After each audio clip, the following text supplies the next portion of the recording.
everyone, and welcome to the Eventualists podcast, Real Stories, Eventual Experiences. I'm your co-host, Taylor Smith. And I'm your other co-host, Hannah Elston. Today, we are at MPI WEC for our first in-person podcast. I'm so excited. Yep. I have flown 14 hours from across the pond to be here. Your journey was much longer than mine.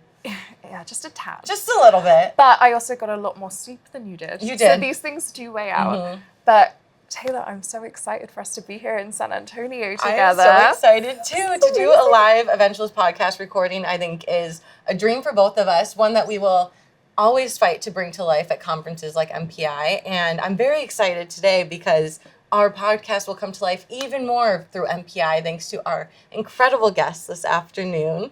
Miss Jessie States is here to join us. Thank you for having me today. Oh my goodness, thank you for joining us. And I know this is only part one of our conversation that we will continue in a future episode of Eventualists, but no better place to kickstart it than, right here at the pinnacle of education and events and experiential design at WEC. And that's really what we're here to talk to you about today, Jessie. I'm excited, but a little nervous. Oh, we are going to put you in the hot seat. You got us in the hot seat. I'll be in the hot seat tomorrow. Put you in the hot seat. Yeah. So, I'm just returning the favor today. Now, Jessie, this is a question that we ask every guest that comes on to our episode.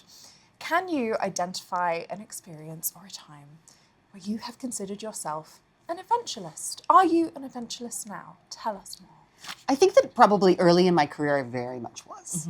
And I think that many of us who have continued to excel and just be in this space were at one time an eventualist. And I think that means that it's our job now to help to support and grow our next generation of eventualists, because we were all an eventualist at some point, and we had mentors and allies and supporters and promoters who all helped bring us up to where we are now. And certainly we're not at the end of our careers yet. So we have even additional promoters above us who are doing the same thing. But our role now is to really cultivate the next generation of eventualists. Yes, of eventualists. And that's what we're here to do. And MPI is really leading the charge in that. And there are so many organizations out there that you're really shaping the next generation. We're not hearing about the events industry in schools. And MPI is one of the organizations that's helping us find those eventualists and getting them into the industry. But one of the things that we're experiencing now is we see this next generation coming in, are shorter attention spans at events. It's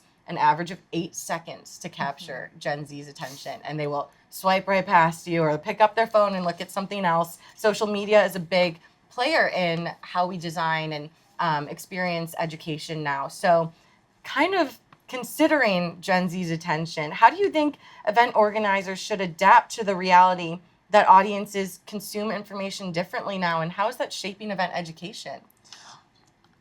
That the short attention span is an interesting conversation, I think, to have, because it takes 8 seconds to capture that attention, or you lose it and you've pretty much lost it forever. But once you have the attention, how do you keep it? And I think that's also something that we should be addressing as an industry, because again, once you lose attention, you're on your phone, you're distracted, and you're not coming back. And so not only do we need to capture attention, as you mentioned, almost immediately, but then you have to think about, how do I continue to keep that attention for as long as it's necessary for whatever content or information or activation that we have. And so when I think about that attention span, and it's so important to capture, but how do we sustain?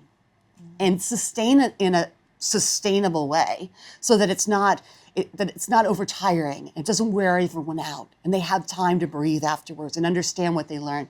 But the truth is, you can't learn something in 8 seconds. So we have to be able to both look at the capture portion of that, but then also the sustainability of it. Yes. Do you know, I think the keynote session that we had this morning with John did such a great job of keeping attention. So I obviously, being Gen Z, I'm one of the sufferers of a short attention span. And so something that really keeps me involved normally is interactivity, right? So audience involvement, because I'm like, if you're going to randomly pick on me at any point, I need to be listening to something that you're going to say just to be safe, right? Yes. But what I loved about this morning with John was actually that he was changing up his presentation like every 5 minutes. 1 minute it was a trick, and then he was telling an emotional story, and then it was more of a joke, and like the music changed and all of these things. And there was so much happening at such a pace that I was able to keep up with it. And I can't remember the last time I stayed so engaged throughout an entire keynote. And I just think it's great testament to what, you know, you guys are doing and understanding at MPI that actually if we want to get messages across, this is the kind of content that we need to be including. In your work leading MPI's educational strategy, we talked about this a little bit, and you've done consulting initiatives. Last year, you were looking at those biometric data that you captured from attendees on their watches, and you're always looking at, you're doing your quarterly surveys at MPI to really get a feel for the industry and how people are adapting, how education is changing. How did MPI use some of that data to shape education at this year's conference? So last year we used the Joy Index, which is a run by the Bishop McCann Company. And what we did, we had voluntary biometric data collected during our general sessions. And and that means connecting to people's smart devices and monitoring their heart rates and their blood pressure and when their bodies heated up or cooled down. And what we learned was a lot of information about what sustained that engagement and what lost it. And some of it just confirmed things we kind of thought, but a lot of it also gave us great new information about how we could design experiences in a better way to sustain engagement longer and to also help to connect content to each individual in our audience. Your audiences are constantly asking themselves two questions. What's in it for me? And how do I apply that? And that's true of all adult learners, and that hasn't really changed over generations yet. We all want to, and if it's not, there's nothing in this for me, or that doesn't apply to me, that's when people are going to tune out. I'm zoned out. You're done. You're done. So how do we apply additional context? How do we make sure that every 8 seconds, someone's like, oh, that means something to me. That's meaningful to me. Make them feel like they're scrolling. Yeah, right? yes. Hitting that mini dopamine hit every 8 seconds that we need. Because they're constantly going, is this still relevant? Is it still relevant? You know, is it still? And so if people are constantly asking them that, then it's on us as industry professionals who are putting people on stages to ensure that the message is constantly resonating. And so that was something that was really important to us. And how did you bring that to life this year? So this year we introduced a commentator's desk on the main stage. And our MC is the lead commentator for all of our general sessions. But for each general session, we're bringing on different members of our industry. This time, we decided to go with one planner, one partner, one supplier, and one media member. And Taylor, I think you already know this because you are on stage tomorrow. I may or may not be making an appearance. But what we wanted to do was provide just a little bit of context. And we also wanted our audience to see themselves on our stage. And too often we're bringing in, and I'm saying this as someone who's run our generation, I was too often putting external experts and inspirational voices on stage, but I wasn't putting our community on stage. And they are just as deserving and just as smart and just as able to help our community grow as some of the people that were, from outside of our space. And this gives us an opportunity to put our community on stage and give them a voice. I love what you said about seeing yourself on stage, because during my rehearsal today, when I was on that stage, I mean, watching people like John Doran Boss up there, I'm like, he's doing things that I could never imagine. And then I stepped up there myself today and I was like, wait a second, this is possible for everyone.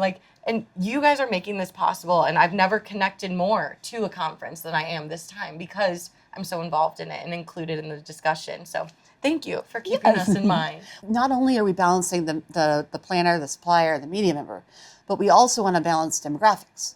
And it was a real puzzle to put together, because we want, different races, genders, different ages. You're not just looking at 3 categories. You're actually like, how do I put everybody on stage? And that is, it took me months. But you did it.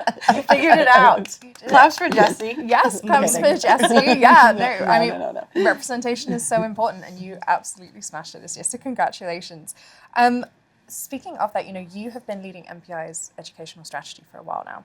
So what are some of the, strategic or consulting initiatives and attendee behaviors that you are seeing, these sort of trends that are shaping the education program for you this year? I want to make sure that I give huge props to our education team because this year I accepted a new role at MPI called MPI Consulting, and I'm leading that business unit. And so our MPI Academy team really ran the majority of the education. They just tapped me on the shoulder and said, can you help with our general sessions? But I will say this, as we kind of look at how we design the experience itself, and what I can speak to is I worked with the teams in a consulting role to help at the early design process, is that it is so important to us to infuse our destination and our city into what we do. And so the first thing that we do before we design anything, before we design even our logos or our brand graphics for the event or any of the education, is we get together with our host cities and our host committees and we say, how can we really give people a sense of place and space? How do we say, like, why are we in San Antonio? We never want somebody to go like, why am I here? This could be anywhere. And so that's such an important piece, and that flows through everything that our teams designed. So if you look at the what the Academy did, what Lori Pugh and her team did, was they took the quatrefoil that is San Antonio, which is people, pride, promise, and Potential. I I was paying attention. But that's also our educational tracks. And that's also the different general sessions. And it's infused throughout. And you'll see that with all the different elements here, where you feel like you're in San Antonio, even when you're in the convention center. And that's really purposeful.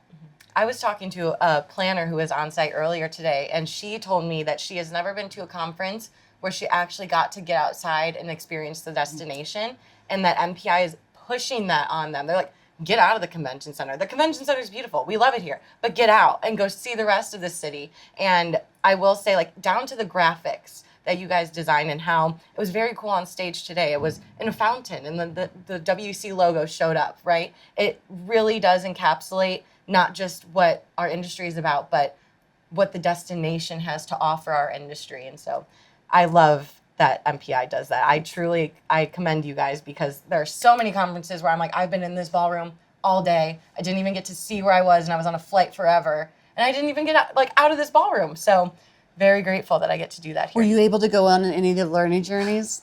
I did. Okay. Yes, I went to the Hard Rock Cafe, got on the barge, went down the river walk, straight to the cafe. It was gorgeous. But also we had tour guides the whole time telling us about the history of San Antonio, and it's such a gorgeous city. It has so much history within it. But like Taylor's saying, it's such a privilege to be able to be at work, but also step outside and experience a city for what it really is. And that's going to could be the most memorable moments that you have. It brings me back in 2019, our event was in Toronto. And the Raptors had just won the NBA championship. And their parade. The Spurs are this close. Well, this will be our third NBA championship city if they win. So Oh my goodness. 3 in a row. MPI's good luck. That's right. So if you want an NBA championship, please reach out. No, but the parade went right down through our event right next to the convention center. Oh, wow. It was 2 million people walking by our event.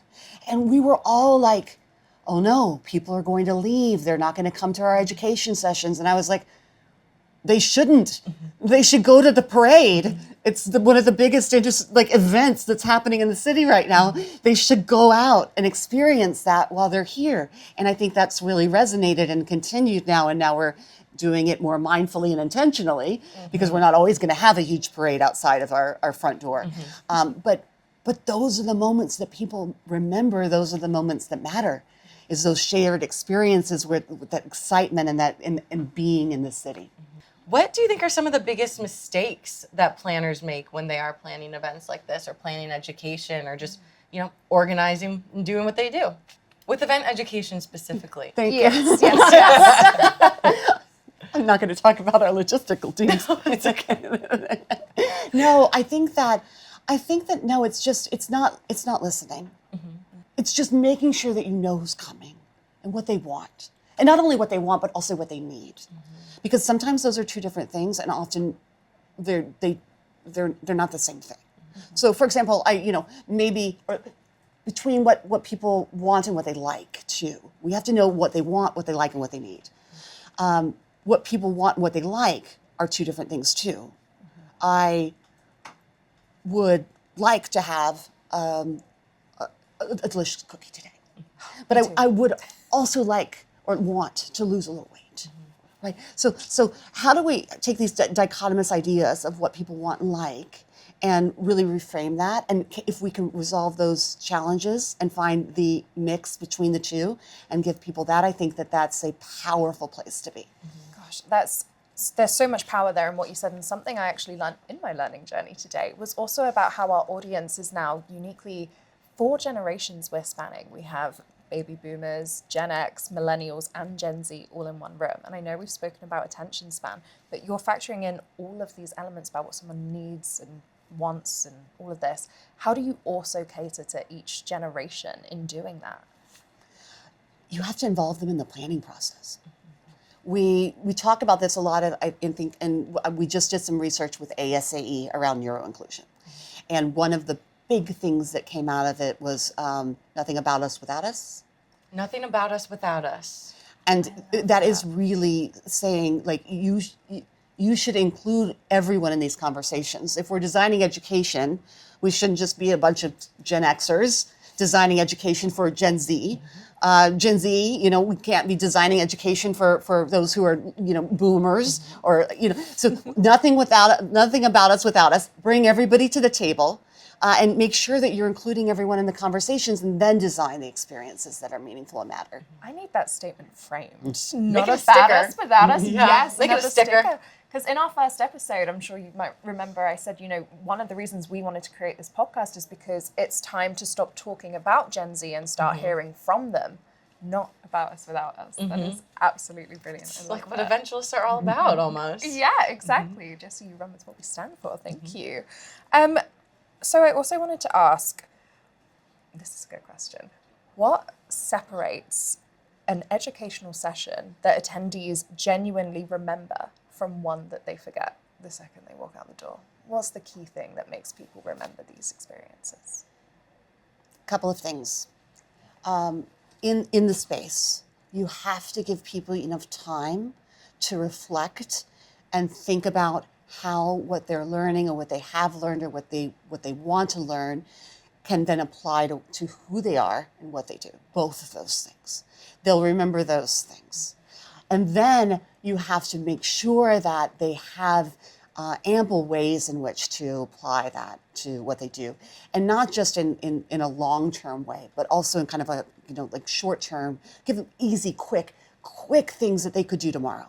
Right? What's one thing that you could change tomorrow? And then maybe 2-3 months from now, where do you want to be and what do you want to do? And what additional things can you do then? And then when you think about a year from now, and you think about where you want to be, what are some of those additional things you could have been doing that's going to get you there? And I think that giving people those easy first wins is inspiring for them and empowering. And they're like, oh, I did this. I could certainly do more. And then it goes from there. I mean, you said it, those easy first wins. And that kind of takes us to our last question for today, which won't be the last question, because as you know, I have so many more for you. So we will be having you back for part 2. But for event planners listening right now, for anyone in our industry listening right now, what is one change they can make immediately or tomorrow to improve their educational programming, or as an attendee, how they take that education in? I think that as we look at little changes that we can make, it can be easy, small things. Just incorporating small moments within educational sessions, remembering.